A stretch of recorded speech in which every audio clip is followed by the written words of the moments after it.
On va maintenant passer la parole à Benoît Van den Boelke, qui est ingénieur civil architecte, docteur en architecture, professeur à la faculté d'architecture de Liège et cofondateur de l'agence Agua Architect. Est-ce que vous nous entendez bien? Je vous entends parfaitement bien, j'espère que vous m'entendez bien aussi. C'est parfait. Impec, alors je vais partager mon écran. Voilà. Ça marche comme ça? Vous avez Pardon? Voilà, à vous. Oui, parfait, merci beaucoup. Bien, bonjour à tous et merci pour l'invitation et l'organisation de ce colloque et l'opportunité de discuter des relations entre pratiques professionnelles au sein d'une agence et recherche universitaire. Alors pour débuter, je voudrais brièvement me présenter. Je suis ingénieur architecte de formation et professeur à l'Université de Liège, comme vous venez de l'indiquer, où j'enseigne le projet et mène des travaux de recherche. En 2015, j'ai réalisé une thèse de doctorat à l'UCL, où j'étais assistant et enseignant de projet pendant 13 ans. Parallèlement à mon activité académique, j'ai fondé l'agence d'architecture Agua à Bruxelles en 2006, qui compte aujourd'hui 18 collaborateurs et qui réalise des projets dans le domaine des infrastructures publiques, écoles, centres sportifs, centres culturels, logements sociaux. Parmi les 18 personnes qui travaillent à l'agence, 8 d'entre elles sont actives dans l'enseignement dans 5 universités différentes en Belgique. Il faut savoir qu'on parle plusieurs langues en Belgique, donc en Flandre, à Bruxelles et en Wallonie. Et au sein de ces collaborateurs, 5 sont en plus engagés dans la recherche académique. 2 doctorats sont achevés, celui de mon associé Harold Fallon et le mien. 2 doctorats sont en cours et les épreuves de confirmation ont déjà été passées, donc assez loin dans le processus, celui de Marie Pirard et Thomas Montulet. Et un projet de doctorat est en gestation, celui de Mathias Ellert. Alors la présentation d'aujourd'hui et l'article qui l'accompagne explorent les liens entre le travail au sein de notre agence et la recherche, en observant les différentes relations entre ces deux mondes, les transferts de sujets, d'outils, de méthodologies. Intéressé par cette relation entre pratique d'agence et recherche universitaire, et dans le contexte particulier de l'enseignement de l'architecture en Belgique, sur lequel je reviendrai un peu plus tard, j'ai créé avec plusieurs collègues et mon associé ici à l'agence le groupe de recherche interuniversitaire In Practice. À l'origine, In Practice était une série de conférences où des architectes étaient amenés à dévoiler leurs documents de travail et à raconter l'histoire du processus d'un projet. Ces conférences étaient suivies d'une conversation avec un panel. La discussion explorait la thématique de la pratique comme recherche, mais aussi de la recherche comme pratique. L'idée était d'ouvrir l'architecture aux modalités de la recherche. Ces conférences s'adressaient à la fois au grand public et à la fois au monde académique. Suite à celle-ci, une série de livres a été publiée où un auteur est amené à accompagner les architectes dans la narration du processus d'un projet à travers les documents de travail. Donc, le premier livre que vous voyez ici sur la gauche a été accompagné par Pierre Chabard, que vous connaissez sans doute, un critique et professeur d'architecture français. Le deuxième sur Ramwork a été accompagné par Bart de Croo, qui mène aussi une thèse de doctorat. Et le troisième par Mathieu Wellner, qui est aussi enseignant du côté de l'Allemagne et de l'Autriche. Donc, il y a toujours aussi un profil universitaire qui accompagne finalement ce travail de narration. Des articles complémentaires viennent compléter l'essai principal pour donner un éclairage sur le plan architectural, pédagogique ou épistémologique. En plus des conférences et des livres, un colloque et un journal scientifique Double Blind Peer Review sont organisés annuellement sous l'appellation Practices in Research. La 3e édition s'est tenue ici au mois d'octobre. Et le 3e journal va sortir donc sans doute en début 2023. Le journal invite les architectes praticiens à explorer les relations entre leur pratique et leur recherche. Donc l'objectif de In Practice, c'est quelque part de créer un cadre pour des praticiens qui veulent ou qui mènent des recherches académiques. Alors comme je vous l'ai expliqué en préambule, à l'agence, nous sommes plusieurs concernés par cette situation particulière d'exercer la profession d'architecte parallèlement à une activité académique d'enseignement et de recherche. L'objet de la communication est donc d'observer ces situations particulières. au sein donc de l'agence. J'ai posé les questions suivantes aux collaborateurs actifs dans la recherche. Quel est le lien, d'après vous, entre votre activité de recherche et votre activité de praticien, chez Agua ou ailleurs? Y a-t-il des éléments qui communiquent entre ces deux pratiques et lesquels? Y a-t-il des outils de votre pratique qui sont utilisés dans votre recherche ou inversement? Y a-t-il des outils de la pratique en agence que vous utilisez dans votre doctorat? Votre pratique au sein de l'agence partage-t-elle des thématiques avec votre recherche? Cette position de praticien enseignant-chercheur n'est sans doute pas sans lien avec l'évolution de l'enseignement de l'architecture en Belgique. En 2010, les instituts supérieurs d'architecture sont intégrés aux universités, ce qui a pour conséquence d'ouvrir ces écoles à la recherche académique. Un changement s'opère. Là où dans les instituts supérieurs, le projet était au centre de l'enseignement et le professeur praticien garant de son enseignement, à l'université, la place de la recherche devient prédominante. Ce changement arrive avec le processus de Bologne, dont l'objectif est d'harmoniser les études supérieures en Europe. En Belgique, le passage à l'université doit permettre plusieurs choses. D'une part, de faire évoluer la formation professionnalisante des écoles d'architecture vers un enseignement plus universel, plus à même de répondre aux évolutions du champ architectural et de ses métiers. Dès lors, on commence à différencier deux profils d'enseignants dans les facultés d'architecture. L'architecte praticien, issu de la pratique, et l'architecte critique, issu du milieu de la recherche. Parallèlement, on voit également apparaître une génération d'enseignants de projet qui combinent activité professionnelle, enseignement et recherche académique. C'est le cas des collaborateurs de notre agence. Ils travaillent tous à mi-temps à l'agence et à mi-temps dans leurs universités respectives. Et leur mi-temps à l'université est plus ou moins divisé en deux parties, une partie recherche et une partie enseignement. Donc, notre agence ne finance pas ces recherches, c'est bien l'université qui finance leur travail de recherche. Si on observe maintenant les positions des uns et des autres au sein de l'agence et comment ils se situent entre ces deux mondes, Thomas indique « Mon travail se divise en trois, le travail comme praticien au sein du bureau Agua, en Belgique on dit bureau et pas agence, le travail à la faculté d'architecture de l'UCL en tant qu'enseignant et ma recherche comme doctorant.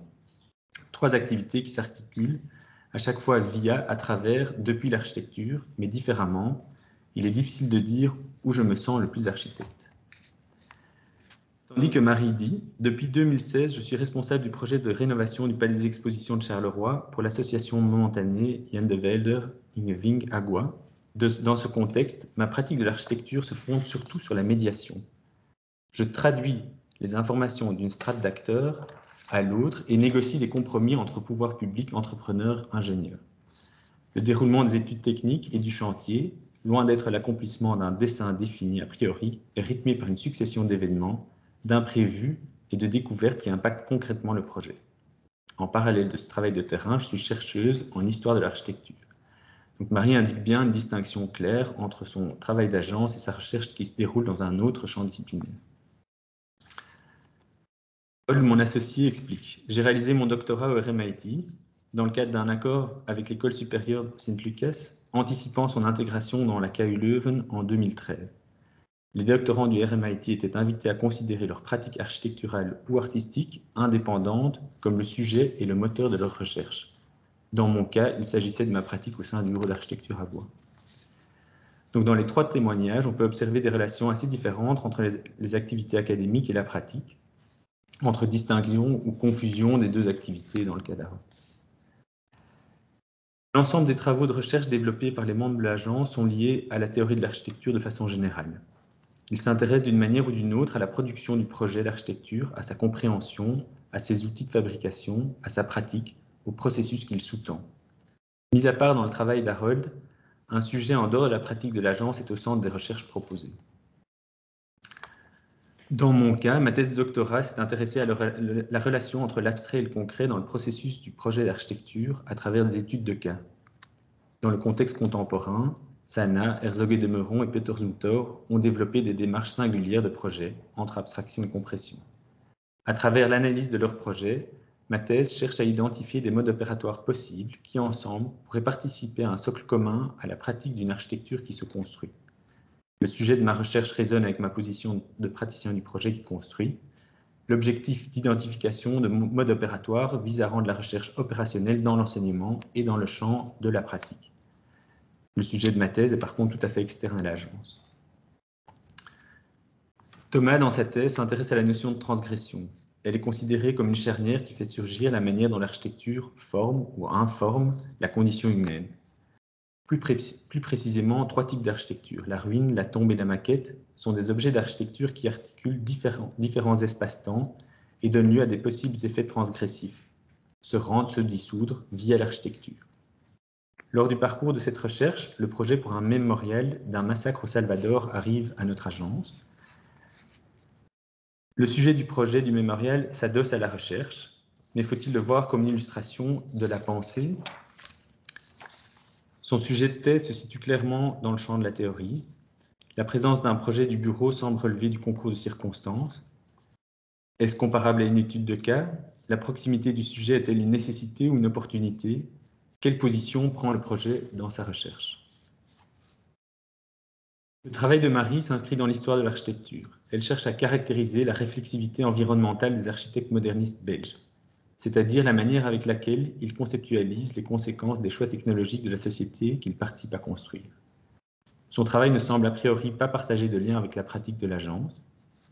Cependant, son travail d'agence et la question de la médiation ont modifié sa manière d'aborder sa recherche académique. La thèse d'Harold est sans doute particulière, car son travail dissèque la pratique de notre agence.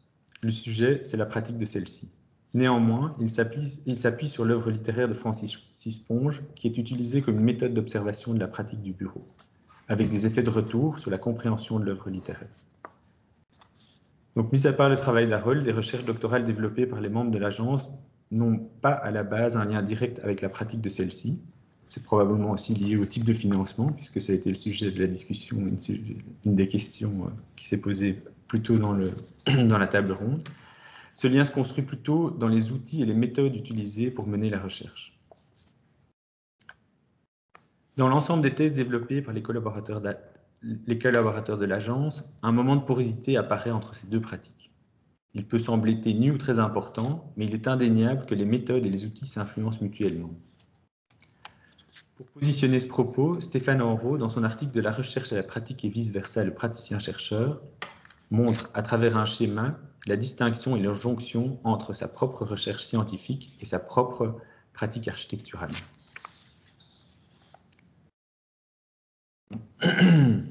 Dans ma thèse, la méthodologie développée dans la recherche s'appuie sur l'expérience de l'agence et sur la possibilité de reconstruire des narrations de processus de projet de façon post-opératoire.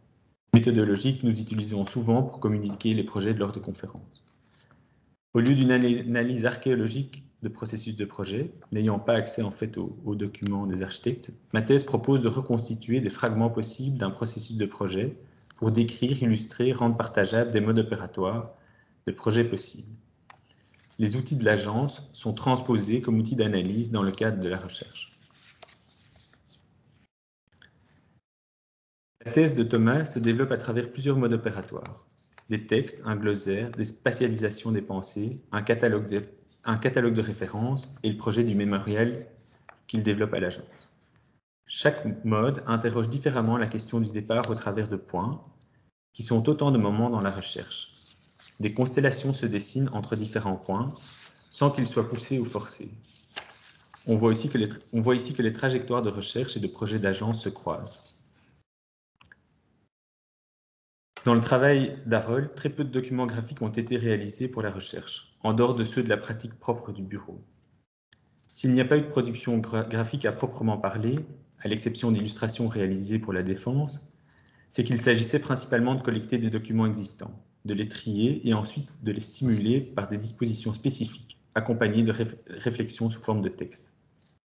De nouveau, ça pose la question de la distance par rapport à la pratique elle-même dans la recherche.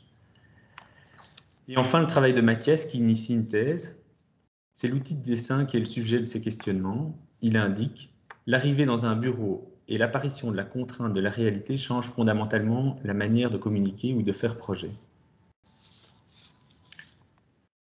Dans l'ensemble des témoignages, une attention particulière est portée sur la question du processus de projet et ou de la recherche. Il s'agit de comprendre, de s'intéresser à ce que l'on est en train de faire. La particularité des recherches développées par les membres de l'agence se situe ici dans l'étude du faire. Les projets de l'agence peuvent être le sujet, comme dans les travaux d'Harold ou de Thomas. Les méthodes d'analyse peuvent découler de la pratique de l'agence. Les dessins dans ma thèse ou dans celle de Mathias, ou la médiation dans la thèse de Marie. Un lien inextricable est présent entre l'activité de recherche et le travail d'agence. Les thèses terminées ou en cours seraient indubitablement différentes si leurs auteurs n'étaient pas impliqués dans une activité professionnelle. Dans le cas de notre agence, les thèses se situent toutes dans le champ théorique de l'architecture. Elles ne cherchent pas à développer une expertise technique directement valorisable, ce qu'on a pu voir dans d'autres présentations. En ce sens, les thèses sont périphériques au travail en son sein. Les outils exploités ou les sujets traités de l'agence ne font pas l'objet immédiat de recherche. Par contre, la rencontre des outils réflexifs et de la pratique au sein de projets concrets crée une dynamique particulière qui enrichit les deux pratiques. Ces travaux créent un corpus original dans la théorie de l'architecture, par une perspective incarnée qui est probablement spécifique à la double ou triple casquette de leurs auteurs. Pour reprendre Valérie, la spécificité des travaux de recherche développés ici, et plus largement au sein du groupe de recherche In Practice, s'intéresse à l'action qui fait, le processus du projet, alors que la théorie de l'architecture s'intéresse plus souvent à la chose faite, à l'objet construit. Je vous remercie pour votre attention.